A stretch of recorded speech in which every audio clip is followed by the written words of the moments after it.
Namasté. Alors aujourd'hui, on va voir quelques petits chemins justement pour aller à la salutation du soleil traditionnelle. Satyananda Sarasvati. C'est la plus simple en fait des salutations au soleil. Et on va commencer donc par aller au sol. On va faire quelques échauffements. Et puis après, des choses au sol pour aller fluidifier tout le flow qu'on aura dans la salutation au soleil quand on la fera dans les mouvements traditionnels. À tout de suite. Ok, installez-vous sur les tapis et on va commencer simplement par faire le shavash. Le shavash, c'est assez complet pour réchauffer. Donc, inspire vers le haut, expire vers le bas. Inspire vers le haut, expire vers le bas. Inspire vers le haut, expire vers le bas.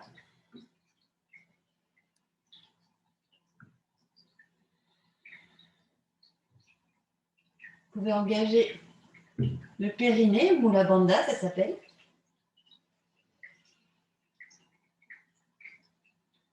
Engagez le périnée.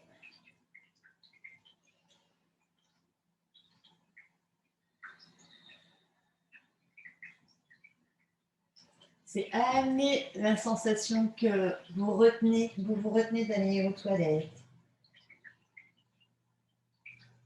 C'est suspendre votre périnée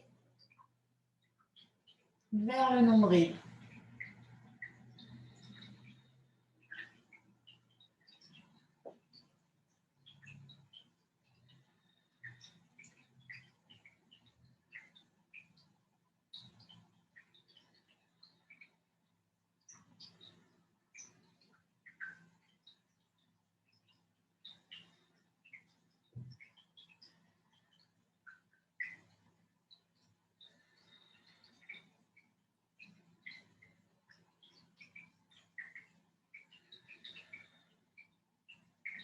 Cette posture du shavash, elle est très intéressante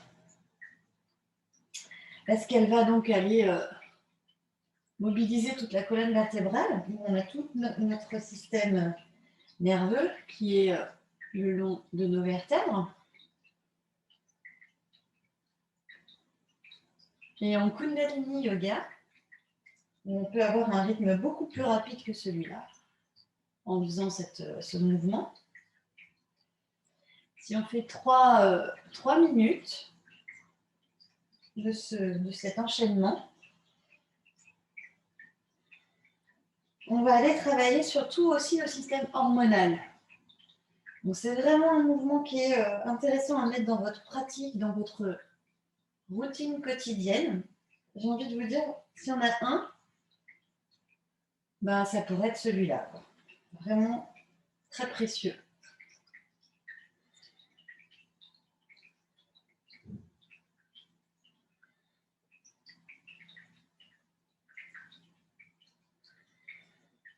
On va faire encore quelques... En fait, ici, ce sont des propositions, mais vous pouvez toujours aller plus loin si vous avez envie vraiment d'aller explorer au maximum dans votre corps.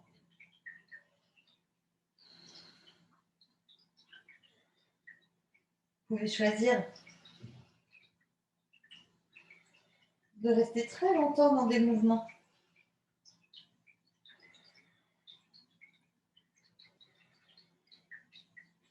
Dernier mouvement, en haut, en bas. Et revenez à la colonne neutre. Rassemblez les genoux. Et venez vous asseoir sur vos talons. Alors, cette posture, si elle est assez délicate pour vos genoux, vos chevilles, votre souplesse, vous pouvez très bien glisser un coussin, un zafou, une couverture, n'importe, pour être vraiment dans une meilleure assise. Et puis, on va venir un peu mobiliser nos poignets pour un peu détendre. Alors, on crochette les doigts, on ramène les poignets, les coudes, Et voilà. Et on peut faire dans les deux sens. Et vous pouvez secouer vos mains aussi. On va faire un deuxième mouvement pour réchauffer notre colonne, hein, pour nous mettre un petit peu en mouvement encore. Donc on se remet en posture à quatre pattes. Alors la posture à quatre pattes, je ne vous l'ai pas expliqué au début, mais elle est importante aussi. Donc le principe, c'est d'avoir vos épaules alignées à vos poignets et vos genoux alignés à vos hanches. Ensuite, au niveau de vos mains, vous allez chercher à mettre vos deux index parallèles au sol, l'un à l'autre, ouvrir un maximum l'écart entre votre pouce et votre index. Et imaginez que vous avez vraiment des mains comme des soleils. En fait, ça va permettre de faire toute cette posture, ça va permettre d'aller renforcer vos bras et de mettre vos coudes vers l'intérieur. Donc, on va reprendre cette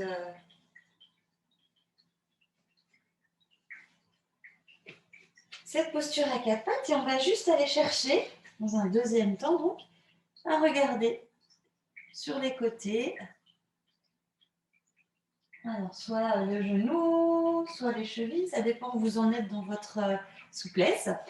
Et puis, on va amener la respiration avec, de façon à être dans quelque chose de global et de conscient. Inspire au milieu, expire, regarde d'un côté. Inspire, reviens. Le visage neutre, le regard vers le sol. Expire avec le nez de l'autre côté. En yoga, en général, on fait toutes nos respirations, inspire, expire, par le nez.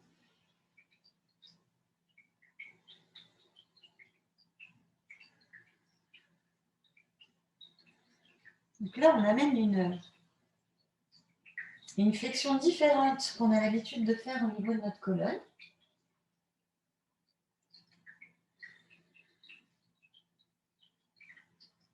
On amène une flexion sur les côtés, une flexion latérale.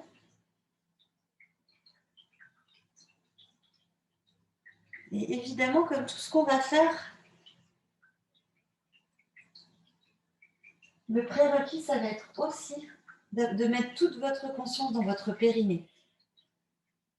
Vous êtes toujours avec un Mula Bandha léger, pour ceux qui connaissent. Et pour les autres, vous êtes dans la sensation que vous vous retenez d'aller aux toilettes. Voilà, donc vous amenez les sphincters au niveau de votre bassin, le périnée, légèrement vers le haut, pour verrouiller en fait. Un Mula Bandha, Bandha c'est des verrous. Et Mula, c'est la racine, c'est vraiment le lieu au niveau de notre chakra racine, le Muladhara chakra, qui se situe justement au niveau du périnée, des sphincters.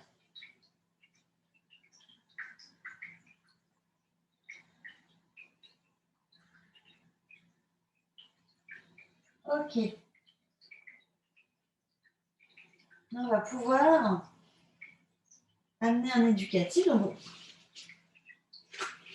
revenez, vous pouvez secouer vos mains. Je vais me mettre face à vous. Toujours pareil, quand vous revenez sur cette posture, vous pouvez prendre votre zafu. Voilà.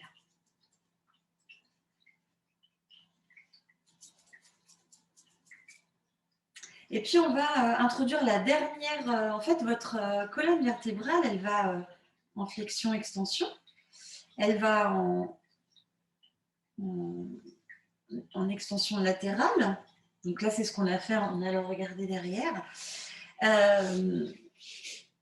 Et on va alors soit en tailleur, soit en posture du diamant, comme vous voulez. Pareil, vous pouvez toujours avoir recours à votre zafu pour poser en dessous, de façon à bien remonter légèrement le bassin, avoir une belle bascule du bassin pour ne pas avoir le dos dans une posture qui n'est pas allongée.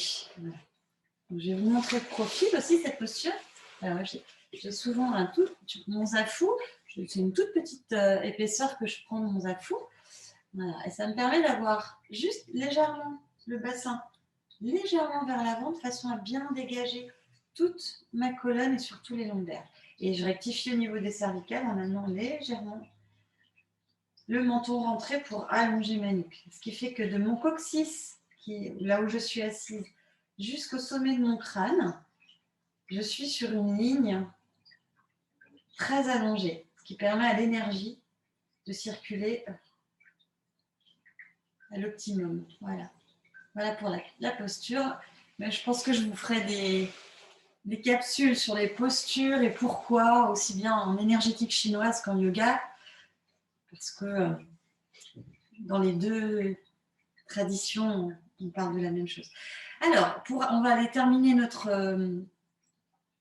échauffement de la colonne avec un basique que vous allez voir dans beaucoup de capsules à chaque fois, parce que pour moi, la colonne, c'est le nerf de notre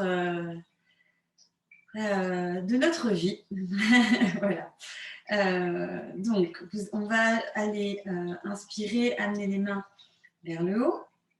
Et expirer, on va tourner le buste. Donc, allez regarder. C'est votre regard qui va vous aider plus que le reste. Allez regarder sur les côtés, là où vous pouvez, et baissez vos bras.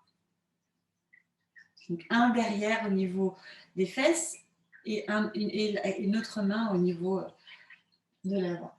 Inspire, remonte. Reviens, expire. De l'autre côté. Votre regard vous aide.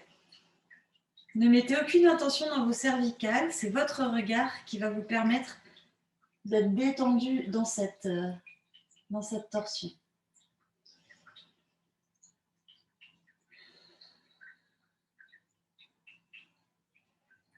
Donc, toujours avec votre respiration.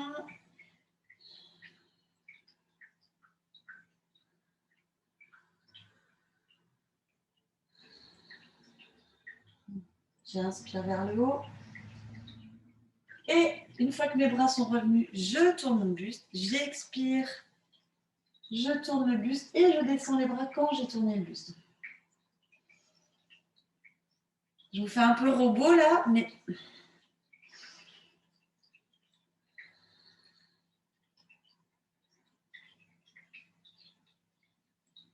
c'est pour que vous compreniez bien qu'on est en deux mouvements de façon à ne pas vous abîmer.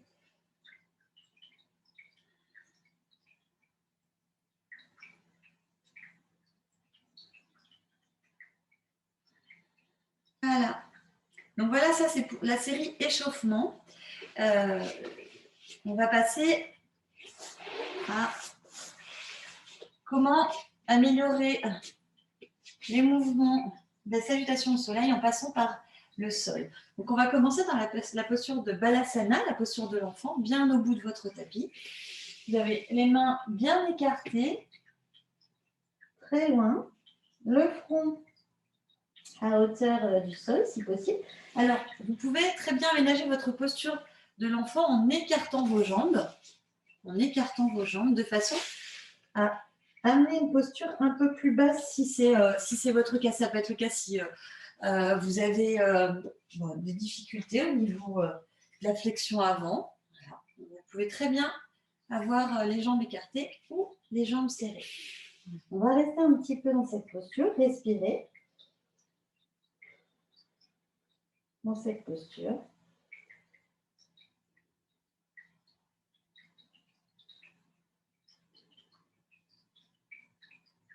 Et puis, je vais vous montrer le petit flow qu'on va faire.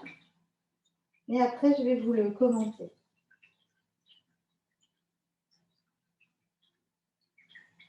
C'est parti.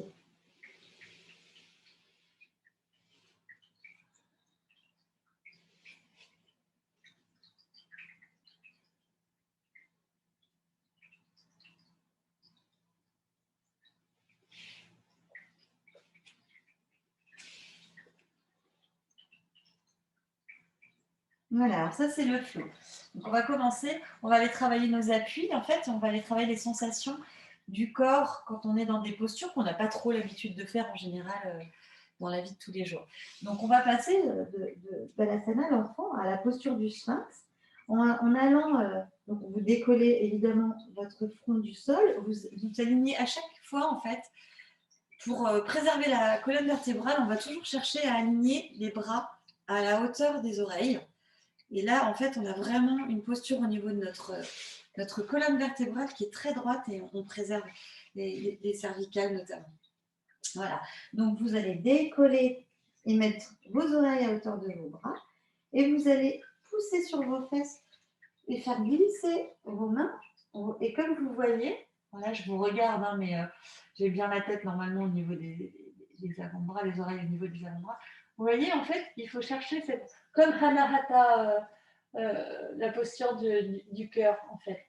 Il faut chercher d'aller là, sauf qu'on décolle, on n'a pas le menton sur le sol, on décolle. Voilà, de façon à vraiment, donc je vous le refais, on décolle. On cherche à glisser comme si on amenait notre poitrine et notre manteau au sol, sans qu'ils y soient. Et là, vous avez vu, mes coudes, automatiquement, je peux me mettre dessus. Et là, en fait, j'ai mon appui sur mes coudes pour continuer à amener mon poids du corps vers l'avant. Et une fois que j'ai posé mon bassin, je vais toujours pareil, aligner mes coudes et mes épaules, mes mains bien écartées, mes index parallèles, l'ouverture entre index pouce très très large, très très grande, comme si vous aviez des mains soleil. Voilà. Et dans la posture du sol, ce qui n'est pas une posture si compliquée à la base, on va chercher quand même du confort malgré tout. Donc on va ramener nos coudes toujours, hein, ça aussi c'est une grande clé pour les appuis, on ramène nos coudes au niveau plus proche du buste. Et puis, on va allonger notre colonne. On veut pas ceci, on ne veut pas cela. On veut garder les cervicales en bon état. Donc, on va allonger les cervicales en amenant le menton légèrement rentré. Ce qui fait qu'on allonge notre nuque. Voilà. Donc là, on est dans la posture du sphinx. Alors, la posture du sphinx, on peut la garder un petit moment.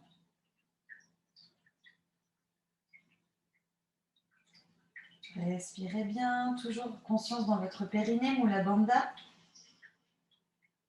J'inspire par le nez, j'expire par le nez aussi. Si vous voulez fermer les yeux, vous pouvez fermer les yeux et adopter un drishti, ce qu'on appelle, donc un point de concentration. Et votre point de concentration à l'intérieur, vous allez regarder entre vos deux sourcils. Ajna chakra, le chakra du troisième œil. Voilà. Et là, en fait, on est sur nos appuis. Donc, vos appuis, ce sont vos coudes, vos mains, votre partie que je fais bouger, là, du bassin, et puis les jambes. Voilà. Ce sont tous vos appuis. Essayez d'aller bien dans vos ressentis par rapport à ces appuis. Voilà.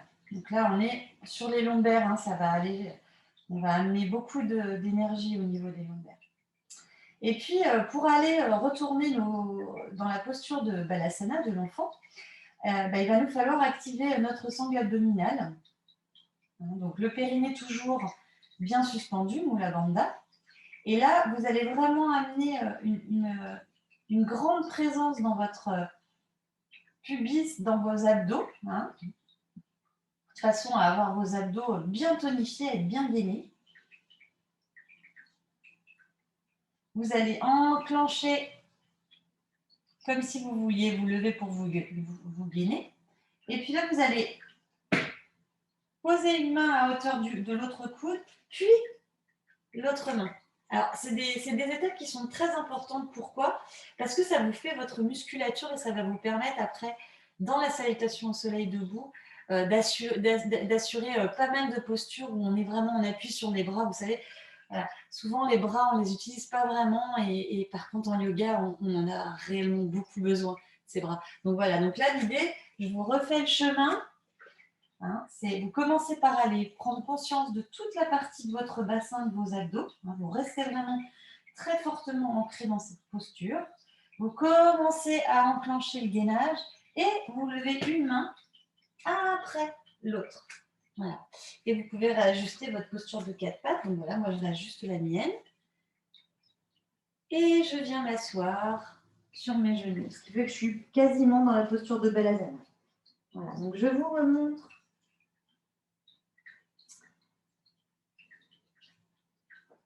le petit flot au sol. 1, je soulève la tête, les oreilles à hauteur des bras. Je fais glisser mes mains en amenant mes fesses vers le sol. J'essaye d'être le plus possible dans la posture de Anahata. Et une fois que je suis dans cette posture-là, automatiquement, mes coudes vont se poser au sol. Et je suis presque en posture du sphinx quand je suis là. Voilà. J'ai juste à ramener dans leur axe le coude, les épaules. Je ramène les coudes le plus proche possible du buste. J'allonge ma nuque. Mes mains comme des soleils, les index parallèles.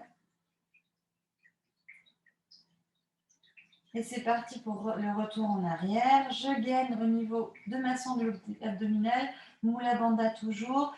Un appui sur une main, un appui sur une autre main. Et je me retrouve à 4 pattes. Pareil. Poignets, épaules dans l'axe, genoux, hanches dans l'axe. Et je viens m'asseoir. On va en faire 3 ensemble. Chacun à votre rythme.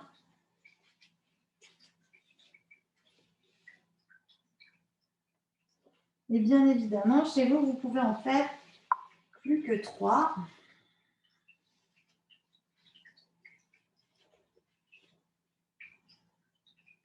En fait, l'idée, c'est d'aller chercher un maximum de fluidité à travers ça. Alors, vous pouvez varier. Hein. C'est vrai qu'on a un pied d'appel comme on a un bras où on va aller plus en appui, mais vous pouvez très bien varier votre bras hein, pour vous remonter. Voilà. Et je vous montre au final ce que ça peut donner en salutation au soleil, en fait. Quand on est ici, en fait, on peut très bien passer à peu près par le même chemin pour aller en cobra. Voilà. C'est un peu l'idée d'aller créer tous ces appuis, toute cette musculature. Voilà. Relâchez. Et puis, on va faire un dernier éducatif. Un dernier passage de mouvement. Bah, justement, on va aller de cette posture Ardha Mukta Asana, c'est le chien tête en bas. On va essayer de passer de cette posture au cobra, à celle-ci. Voilà. Donc évidemment, on va y passer tranquillement. On va décomposer tout ça. Alors, pour commencer, bah justement, on va se mettre à 4 pattes, comme d'habitude. 4 pattes, c'est une bonne posture pour aller chercher ses appuis de toute manière. Pour certaines personnes, rien que rester un petit peu sur le 4 pattes, déjà, ça leur demande beaucoup de tonicité. Donc, toujours pareil. Genoux, hanches alignés, poignets, épaules alignées, les deux index parallèles, ouverture index-pouce très, très, très, très large, les mains comme des soleils. La posture du dos est neutre. Ça veut dire que votre sommet du crâne est plutôt vers l'avant de la salle. Donc le dos droit en fait. Hein. Posture neutre, ça va être le dos droit. Mais le dos droit, pas dans quelque chose de rigide. Le dos droit détendu. Ouais. Et puis on va commencer à amener, donc on va crocheter les pieds et on va se mettre en posture de Ardha Mukta Asana. On peut aussi adapter cette posture. Donc l'idée de cette posture, c'est d'avoir les talons au sol et un maximum d'extension au niveau de votre poitrine. Vous voyez? Là, je vous regarde, mais la tête est bien dans l'axe maintenant.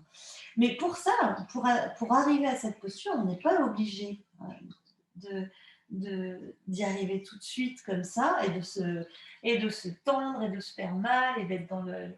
Non, on ne veut surtout pas ça. Donc, on peut aussi aménager en pliant les genoux, voilà, un maximum. Si pour l'instant, vous ne pouvez pas mettre vos talons au sol, ok, c'est juste. vous soulevez les talons, vous pliez bien vos genoux de façon à amener beaucoup de grandeur et de longueur dans votre colonne. Et puis petit à petit, les choses voilà, vont se faire et votre posture, votre asana sera de mieux en mieux. Hein. Chi va piano va sano, chi va sano va lontano. Ok, donc ça c'est un aménagement possible. Parce que là, on cherche quoi? On cherche à étirer le coccyx vers le haut et à amener la poitrine vers le bas. Donc, c'est ça qu'on cherche. Donc, après, si les jambes elles suivent, c'est juste magnifique. Mais pour l'instant, on est là, si c'est possible. Et justement, d'être là, ça va nous permettre de passer. Donc, vous amenez votre poids du corps plus vers l'avant. Vous voyez comment mes pointes de pied sont. Et là, vous êtes hop, juste en phase pour vous mettre à quatre pattes. OK? À partir de là, pour se mettre en cobra, la plupart des gens, d'arriver directement en cobra comme je le fais là, ça peut être compliqué parce que en fait, ça demande une grande souplesse au niveau du bassin, ce qui n'est pas le cas de la plupart. Donc, quand vous êtes ici, vous amenez vos mains légèrement vers l'avant et vous plaquez votre bassin le plus possible au sol. Et alors, dans la posture du cobra, ce qui va être important, comme je vous expliquais par rapport au coude, par rapport au sphinx, et bien ça va être la même. C'est-à-dire que si vous êtes comme ça, vous allez vous faire mal. Vous êtes en tension. Vous êtes vraiment, c'est très intense. Alors que si vous ramenez les coudes le plus près possible de votre buste, déjà, regardez la différence. Tac, mes épaules, hop, automatiquement, elles vont vers l'arrière. On voit pas peut-être, mais j'ai mes postures de doigts exactement comme quand on est à quatre pattes. Hein. Hop, je vais vous montrer, voilà.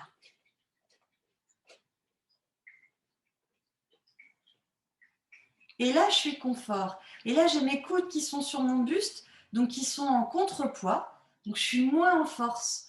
Alors, évidemment, hein, c'est des postures où on est légèrement en force, mais je vais pouvoir y rester plus longtemps que si je suis, j'arrive même pas à le faire en fait, hein, que si je suis comme ça. Hein. Donc, en fait, aussi, tout le chemin, ce qui est intéressant avec la salutation au soleil, c'est qu'on va être obligé d'aller chercher dans ses appuis un maximum d'économie en fait, de posture, de façon à pas trop se fatiguer. Bon, voilà, ça c'est aussi une des clés. J'amène mes coudes vers le buste, hop, mes épaules sont vers l'arrière, mes mains sont bien alignées, mes index toujours parallèles. Voilà. Et là, je peux rester plus longtemps.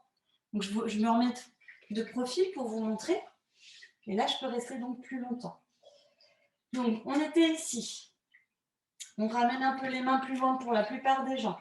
Vous pouvez commencer à enclencher vos coudes. Hein. Vos coudes, vous les mettez vers l'avant. Alors, ça demande évidemment, hein, soyez doux avec vous, soyez votre propre ami. Ça demande un petit peu de voilà. Hop, je colle mes coudes au buste. Je ne sais pas si vous avez vu le mouvement. Tic. Voilà. Alors, il y a certaines personnes qui aiment bien faire le cobra en amenant la tête vers l'arrière. Ça, c'est si vous êtes bien avec vos cervicales, etc. Vous pouvez de toute manière, voilà, juste allonger votre colonne. Et allonger les cervicales, ça va demander d'avoir un petit peu le menton, je vous l'accentue là, un petit peu le menton rentré. Voilà. Ok, on va relâcher la posture. Pour relâcher la posture, alors là, j'ai fait tout ce qu'il ne fallait pas hein, pour vous regarder. Pour relâcher la posture, c'est toujours périnée, abdos hein, qui vont vraiment vous aider. Donc là, on relâche la posture, on met les fesses vers l'arrière, on rééquilibre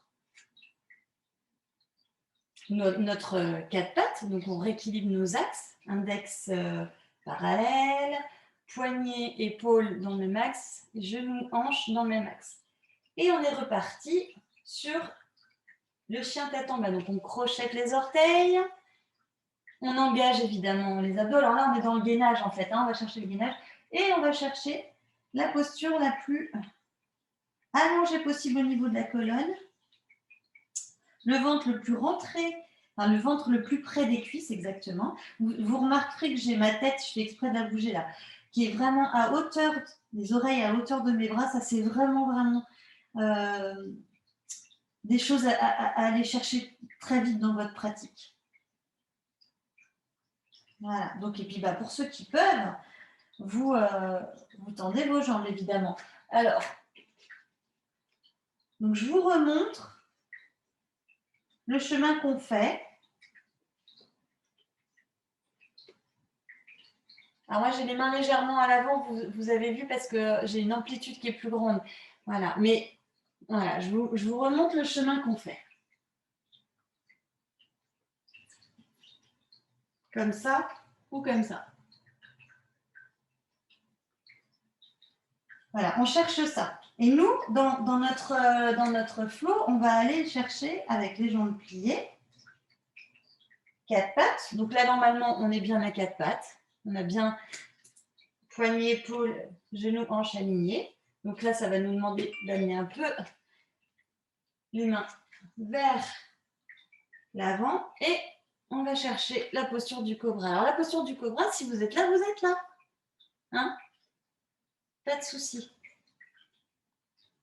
À nouveau, on enclenche le gainage et on va repasser par le 4 pattes. Hein? Parce qu'au début, on essaie de trouver du confort pour amener dans notre corps des chemins, hein, des points d'ancrage qui vont lui permettre après d'être plus fluide. Là, on travaille en amont pour notre fluidité. À nouveau, on recommence. Donc, on est chien tête en bas. Toujours cette tête alignée, hein, les oreilles avec les bras. Cherchez plus de poser vos talons au sol plus que... mais sinon, si c'est comme ça, c'est comme ça. Hein, chacun... Voilà. Poids du corps légèrement vers l'avant. Les genoux, hop, reviennent dans l'axe. On est à 4 pattes, tout va bien, tout est normal. On amène les mains légèrement vers l'avant pour pouvoir poser le bassin au sol. Toujours, tout ça, c'est contrôlé. Hein. Votre sangle abdominale est très très forte.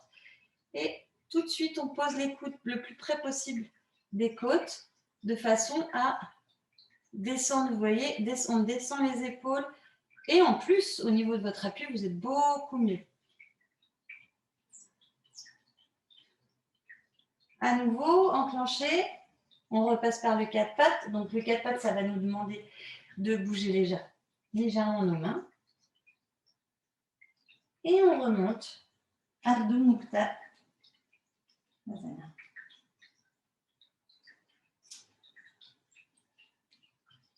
Voilà. Je vous montre la finalité comme pour l'autre. Hein. Et puis, donc là, moi, la longueur, elle va être plus longue. Hein. Automatiquement, je repasse pas par le 4 pattes. Donc, c'est normal que mes mains et mes pieds soient beaucoup plus loin. Mais c'est justement, hop, regardez, et clac.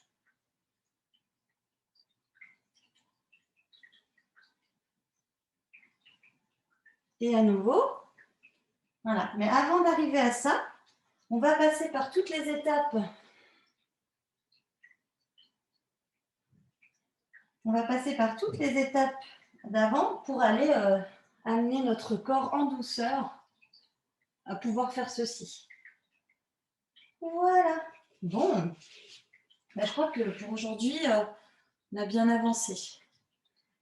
Alors, je vous invite en fin de séance, on ne va pas le faire là ensemble, mais à vous mettre en posture du gisant. Hein, posture du gisant.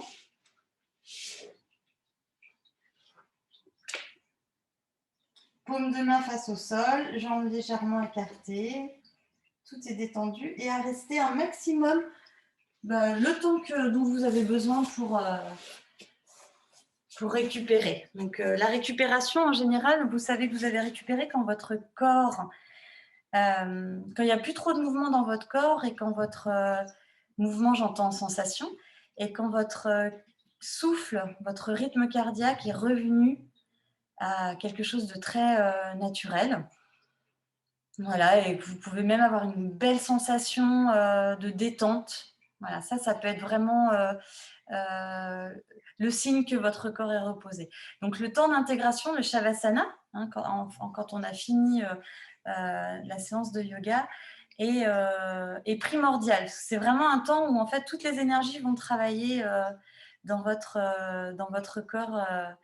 Euh, Tout ce que vous avez travaillé en fait va s'infuser dans votre corps. Donc c'est aussi important que la pratique en elle-même en Hatha Yoga. Voilà. Je vous souhaite une belle journée. Namasté.